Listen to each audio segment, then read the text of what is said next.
Assalamualaikum warahmatullahi wabarakatuh. Selamat datang di Observe the World dengan sesi Unlock Your Business Limit.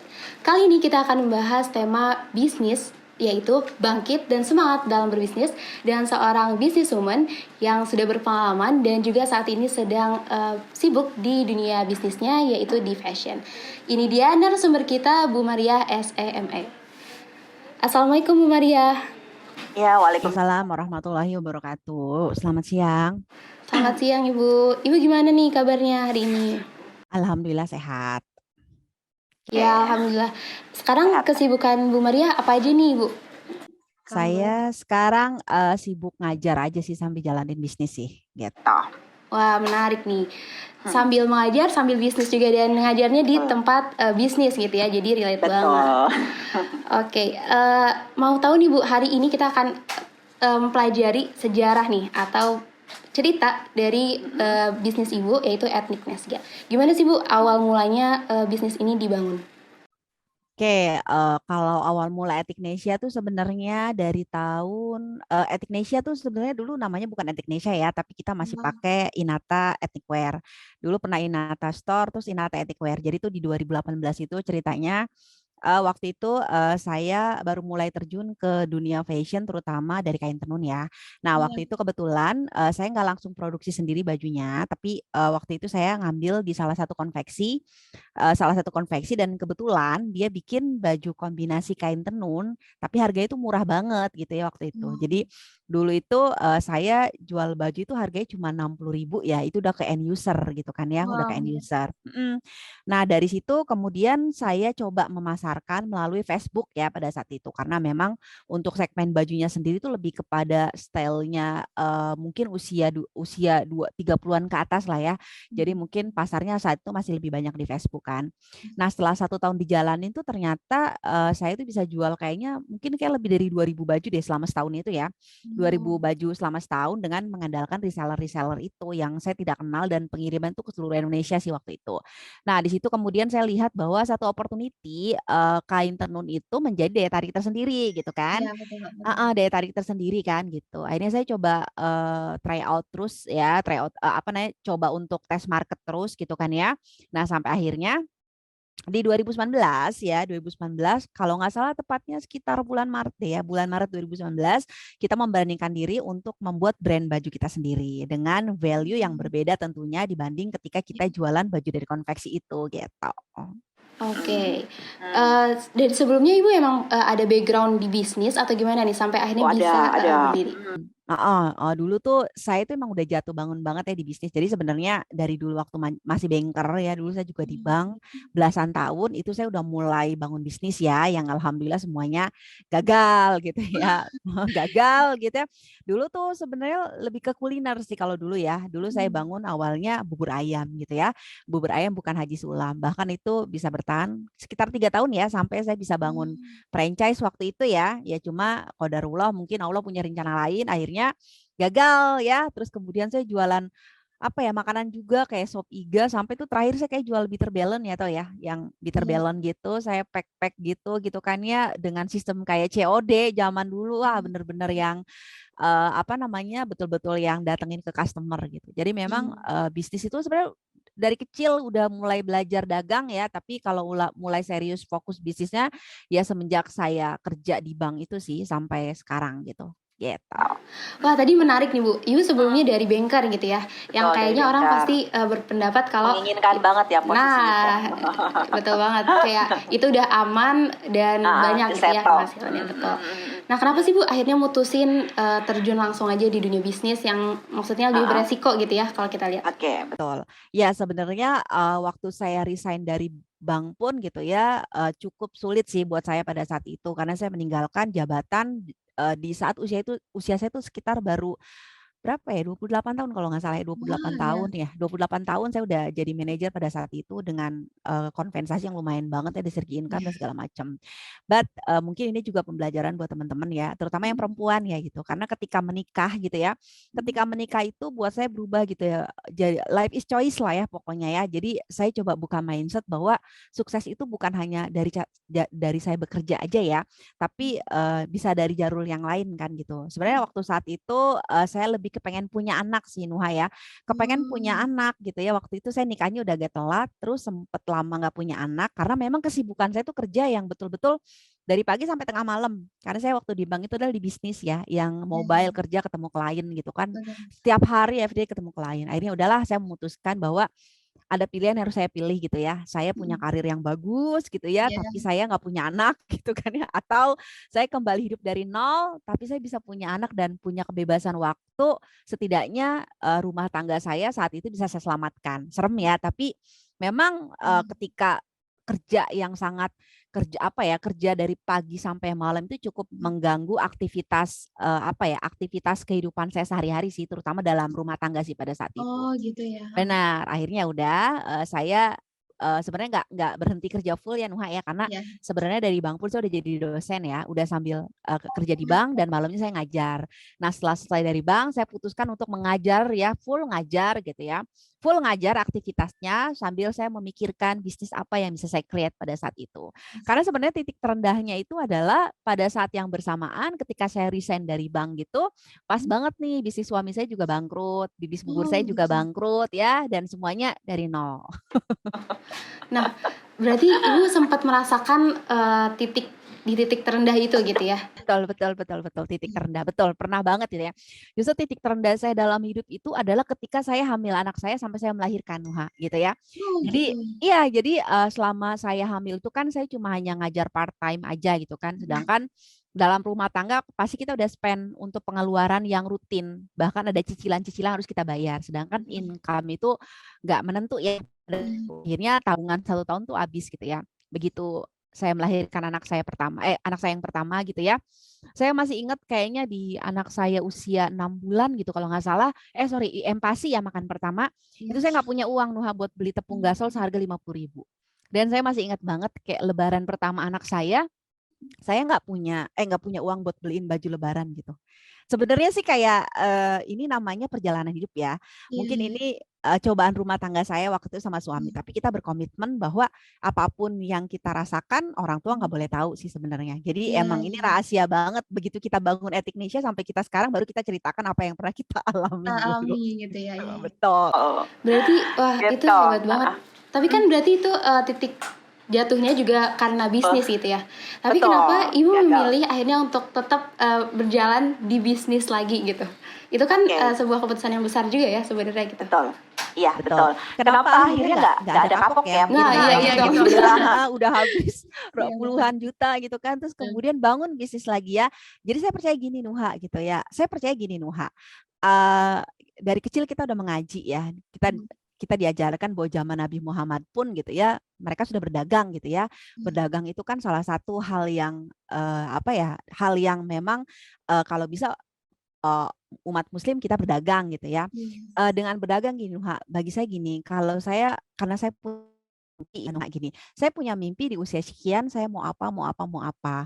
Dan mimpi itu hanya bisa saya capai ketika saya memilih jalur menjadi seorang entrepreneur, gitu dong ya. Karena kalau misalkan kita bekerja, kita udah tahu gaji kita per bulan berapa, terus kemudian setahun itu kenaikannya berapa gitu ya. Setahun itu kenaikannya berapa ini ya. Kalau kita ngomongin kerja gitu ya, kita udah tahu lah 10 tahun ke depan income kita berapa. Tapi kalau ketika berhasil, udah jalan lah ya, running segala macam, maka kita bisa menghasilkan sesuatu yang tadinya kita nggak pikirin gitu.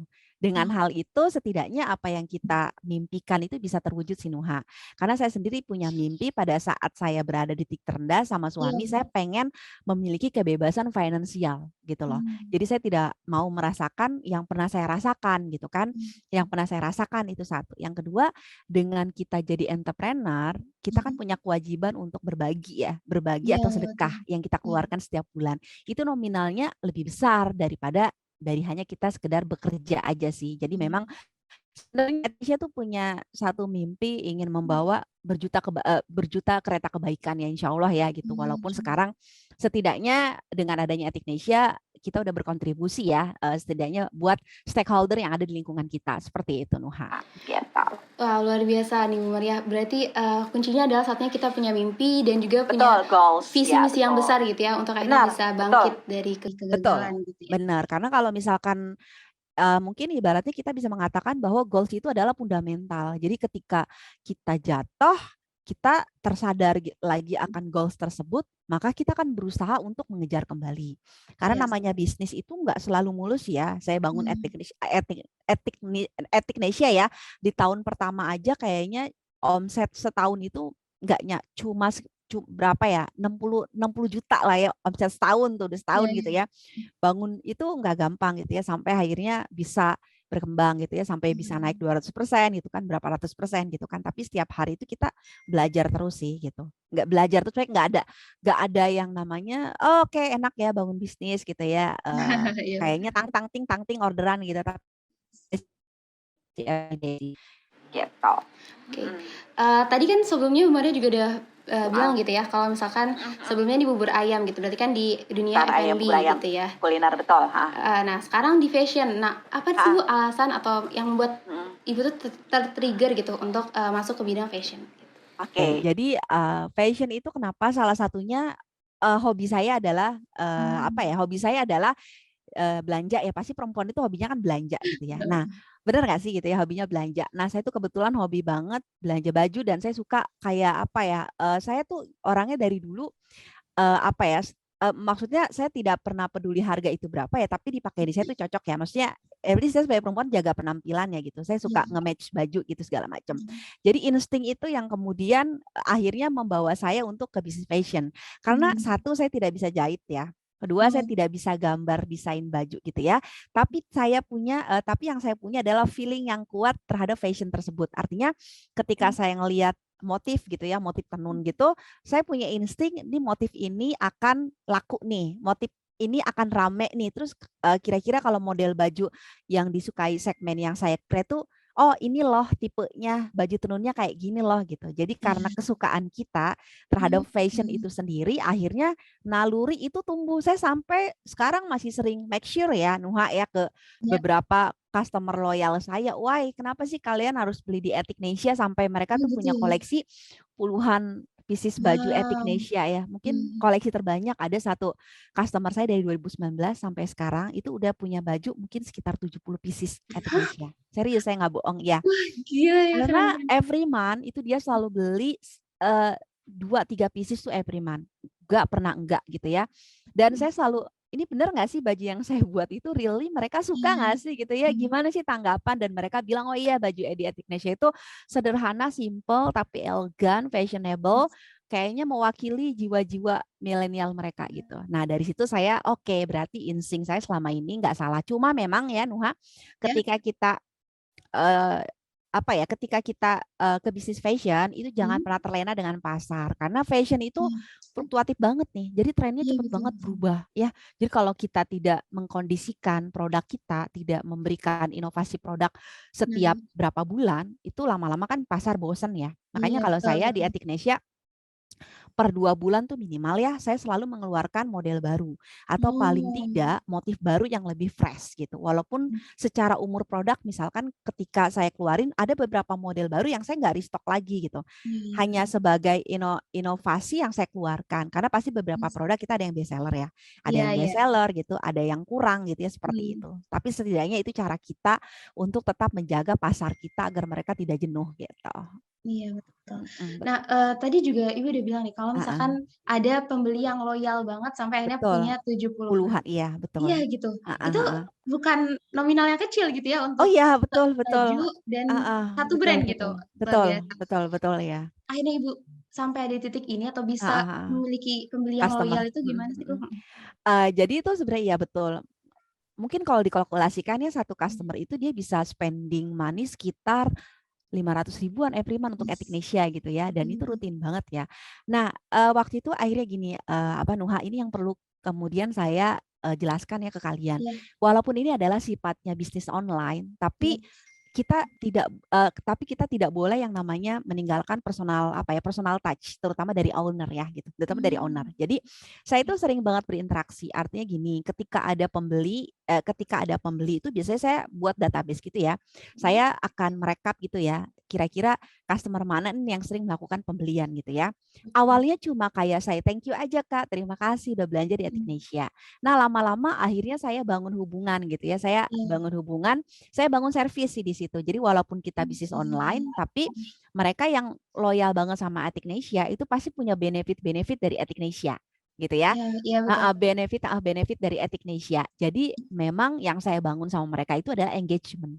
Jadi walaupun kita online, tapi engagement kita itu engagement saya sebagai owner men-touch mereka itu benar-benar yang service excellent. Jadi apa yang saya dapatkan waktu di bank ketika saya service klien saya, itu saya terapkan ke customer-customer saya.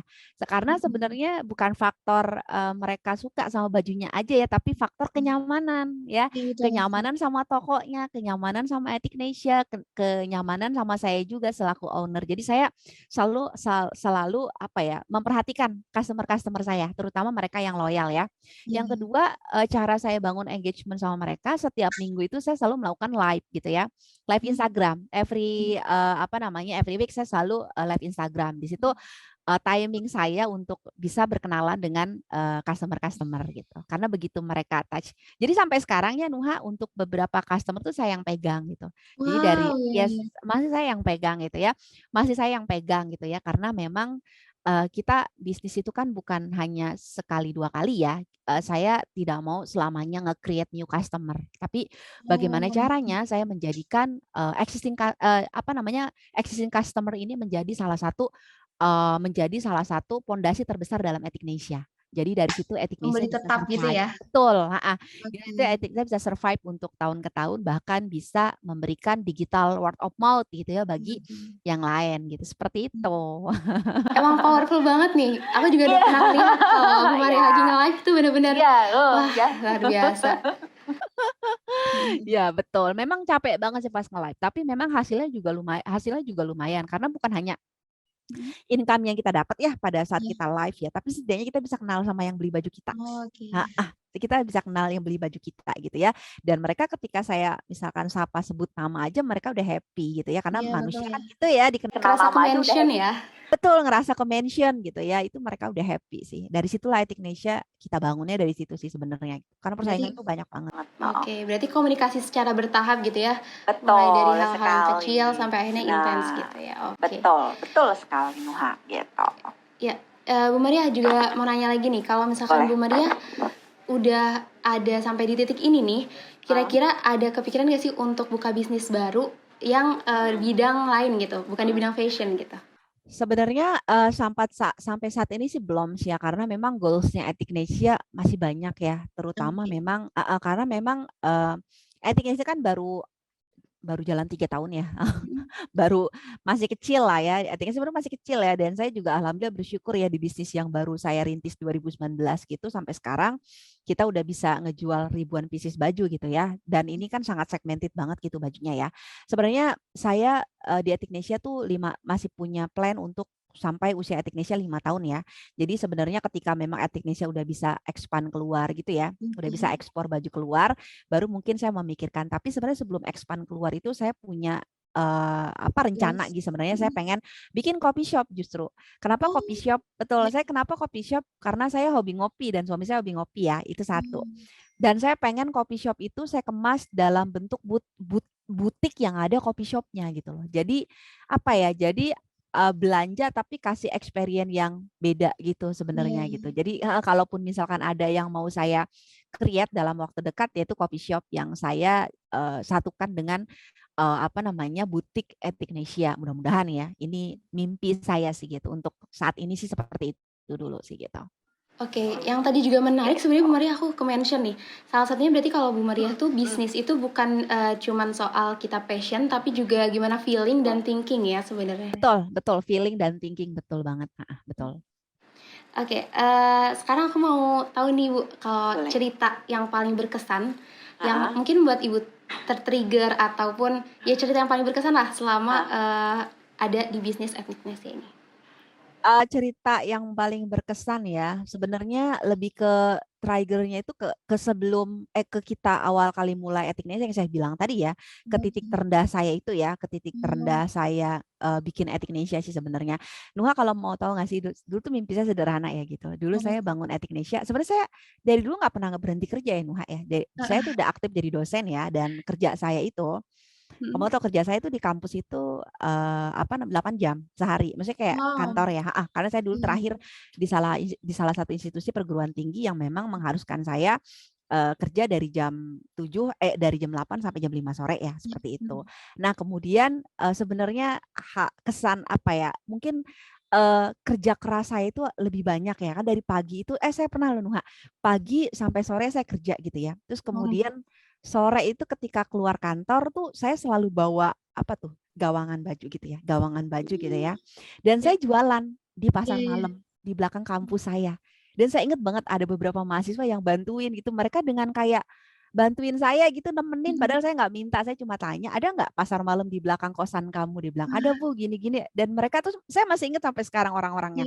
Saya masih ingat sampai sekarang, mahasiswanya udah pada lulus gitu ya. Masih ingat itu dibantu sama mereka gitu. Jadi mungkin yang nggak bisa saya lupain itu adalah ketika selesai kerja, saya kerja lagi.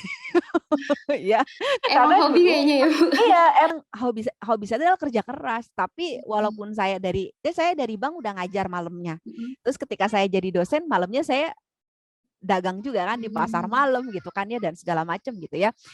Jadi sebenarnya kayak kesannya itu adalah bagaimana saya kelar kerja tapi untuk bekerja kembali ya gitu. Jadi memang awal kali Ethicnesia dibangun nggak langsung main online ya, Nuha ya. Jadi masih di offline. Jadi masih sempat di offline. Saya masih jualan di pasar malam kelar ngajar ya. Terus saya jualan pasar pagi sama suami setiap hari Minggu subuh-subuh tuh udah jalan tuh deket kampus kalian ya kalau nggak salah tuh ya. Subuh-subuh udah jalan gitu ya. Kita jualan gitu ya. Terus kemudian saya pernah dikejar-kejar sama preman ya. Iya, dikejar. Iya serius ya. Jadi ada. Jadi kan saya tuh orangnya kayak gini ya. Maksudnya saya nggak pernah tahu orang suka sama saya atau kayak gimana. Jadi memang saya tuh ketika jualan di pasar malam ya saya berbaur lah sama mereka gitu ya. Saya nggak pernah memposisikan saya sebagai dosen, tapi kami masih sama-sama pedagang. Jadi sempat waktu itu saya minta tolong untuk cariin tempat sama kepala preman lah ya waktu itu. Cuma ya memang saya kalau ngomong kan memang ramah kayak gini ya. Nggak tahu kenapa dia malah kayaknya suka kali ngejar-ngejar saya, nelfonin mulu, ditawarin mulu segala. Aduh, itu yang nggak bisa lupain deh kayaknya. Saya masih ingat loh sekarang tuh. Iya, saya masih ingat banget sampai sekarang tuh, kejar-kejar tuh ya. Ya ampun, diteleponin mulu kan, di SMS segala macam. Wah, kacau banget deh. Dan yang paling seru itu adalah ketika masih bajar nih, nggak bisa saya lupain gitu ya. Saya waktu itu sama suami aja berdua gitu ya, masih bajar, dan suami saya jadi SPG-nya gitu. Kebayang nggak lah? Karena saya kan harus kerja ya gitu, saya nggak mungkin ikut bazar ya. Jadi saya display, nanti suami saya yang jaga. Mungkin yang nggak bisa lupain adalah kerjasama ketika saya dan suami sama-sama masih offline, terutama masih bajar gitu ya. Pas boncos nih, maksudnya kadang bajar itu kan nggak selalu kita untung ya, rugi gitu ya. Ya ampun, kita pulang naik beca. Terus pernah deh satu itu saya nggak bawa mobil sama suami saya karena ngehemat bensin ya. Di hari terakhir bazar itu kita gotong-gotong gawangan naik kereta gitu ya, sampai dilihatin sama orang-orang di kereta bawa karung-karung baju, bawa gawangan gitu. Jadi luar biasa ya Bu. Nggak pernah saya lupa sih kayaknya tuh. Ya itu hal-hal yang kayak gitu saya nggak lupa sebelum saya lari ke online gitu ya. Iya. Seperti itu. Berarti pernah mengalami juga gitu ya? Pernah, pastilah pernah. Pasti pernah. Nah, sebenarnya di bisnis saya tuh ada satu bisnis lagi sih Nuha gitu sebenarnya. Saya punya saya satu bisnis lagi. Sebenarnya saya juga seorang trainer juga ya gitu. Nah, saya tuh trainer tapi saya coba untuk pakai pakai bendera sendiri gitu ya. Jadi ya kita bangun lah sosial media untuk kita jualan gitu ya. Terutama di service excellent gitu ya, di service excellent. Sebelum corona itu sempat beberapa kali dapat project sih gitu. Beberapa kali dapat project. Cuma kan pas corona itu kan perusahaan banyak yang minimize budget untuk training ya. Jadi sempat kosong sama sekali. Nah, sekarang ini lebih banyak kalau saya minta ngisi itu dari perusahaan biasanya lebih ke digital marketing atau enggak pembinaan UMKM ya, karena background saya adalah owner bisnis online kali ya. Jadi masih sejalan ya? Masih sejalan sih. Service excellent saya dapatkan sebagai saya banker dulu, tapi kalau sekarang pembinaan UMKM ya karena saya sebagai owner bisnis online juga gitu. Jadi linear sih. Itu sih sebenarnya bidang lain yang saya geluti gitu. Gitu. Wah, luar biasa banget nih Bu, ini panjang banget ceritanya dan ada asam, manis, segala gitu Asam ya. manis, iya betul betul banyak. Iya. Cuman Betul. tadi juga, saya highlight ya Bu, Ah, ternyata ah. kalau misalkan kita mau bisnis, jangan Mm-mm. pernah gengsi ya. Iya Kayak ini jangan jadi jangan. dosen Dari padahal maksudnya dosen, kalau iya. iya kan, Ah, jadi ah, betul. dosen tapi malam-malam, mau Ah, gitu, ah. Jual di pasar ke malam ya. pasar Ah, ah. malam, iya Iya betul, benar. kayak ampun Bahkan pastinya gitu. iya, bahkan dulu Nuha pada saat saya masih jualan bubur, itu status Mhm. saya mahasiswa S2 loh, dan saya udah kerja di bank. Dan saya Wih, setiap weekend, setiap minggu, kan biasanya kalau sehari-hari itu adik iya, saya dan suaminya yang handle itu toko oke. warung bubur kan. Nah, kalau hari Minggu saya kan libur tuh nggak kuliah gitu kan, nggak kuliah, libur kerja tuh hari Minggu saya ngelayanin. Saya cuci Wah, mangkok, yes, cuci mangkok, plating bubur gitu ya. Bahkan saya apa namanya kasih bubur gitu ke orang-orang gitu, ngobrol biasa sama beberapa. Tapi ketika ngobrol tuh mereka tuh kayaknya bukan orang biasa. Oh iya, saya mahasiswa S2, saya juga bank, kenapa oh, jual dan itu luar mereka biasa ya. juga kenal ya. Dan ada beberapa malah dulu anggota sepeda gitu yang kayak suka olahraga pagi gitu, jadi langganan tetap di bubur ayam saya dulu. Jadi ya itu emang nggak boleh gengsi sih gitu, nggak boleh gengsi, betul. Jadi lancar gitu ya, Iya, bisa sampai di betul. titik ini sekarang. Benar sekali, betul. Oke, Bu Maria boleh, alhamdulillah nih kita udah Oke, cukup panjang yes. membahas tentang etik Nesia. Sekarang Oke, mungkin aku mau dengerin Bu, boleh, closing statement gitu dari Bu Maria. boleh. Sebenarnya closing statement ya. Saya apa ya? Gini, statementnya mungkin teman-teman pernah dengar ya gitu. Tapi Ya. saya suka banget nih kalimat ini. Saya selalu gini ya. Saya selalu mindset diri saya, pikiran saya gini. Kenapa saya selalu bekerja keras dari usia muda gitu ya. Bahkan dari 18 tahun saya udah kerja. Jadi saya gini ya. Bekerjalah bekerjalah bekerjalah selagi kalian masih muda ya, artinya kalian memeras keringat itu lebih baik di masa muda daripada kalian Mhm. menguras air mata di masa tua. Benar nggak sih? Wah, luar biasa, keren Iya banget. nggak? Bener Iya tapi bener. betul, bener kan Bener. gitu. Dan Iya. buat saya life is choice. Ya, hidup itu Oke. pilihan. Dan saya tuh punya punya prinsip tuh life is choice ya. Hidup tuh pilihan. Jadi kalau Nuha mau pinter, Nuha mau berhasil, Nuha pengen sukses kerja atau apapun, itu semua pilihan Nuha. Ya, Iya. ketika kita pengen sukses gitu ya di lini manapun itu pilihan, maka kita akan punya power untuk bagaimana kita mencapai pilihan tersebut. Jadi itu yang kemudian mindset saya terutama itu ya. Jadi bekerja keras, pokoknya kalau bisa menguras keringat di masa muda, jangan sampai menguras air mata di masa tua. Seperti itu sih kalau Wah, dari luar saya. biasa sekali closing statement dari Bu Maria. Ya, betul. Thank you. Ya, terima kasih banyak Bu Maria Sama-sama, atas waktunya. Nuha. Yes, thank you. Insightful banget percakapan kita siang hari ini. Semoga kita ada kesempatan lagi nih Bu untuk Amin, bisa amin, amin. mengambil ilmu gitu ya dari Bu Amin, amin. Maria. Luar biasa. Terima Amin. kasih banyak Bu Ya, thank you, Maria. Selamat Nuha. Ya, terima kasih. Wassalamualaikum ya warahmatullahi wabarakatuh. Dadah. Itu tadi percakapan kita bersama Bu Maria. Semoga ada banyak insight yang bisa teman-teman dapetin dan juga aplikasikan di bisnis teman-teman. Saya Nuha Fifa Zohri, pamit undur diri. Terima kasih.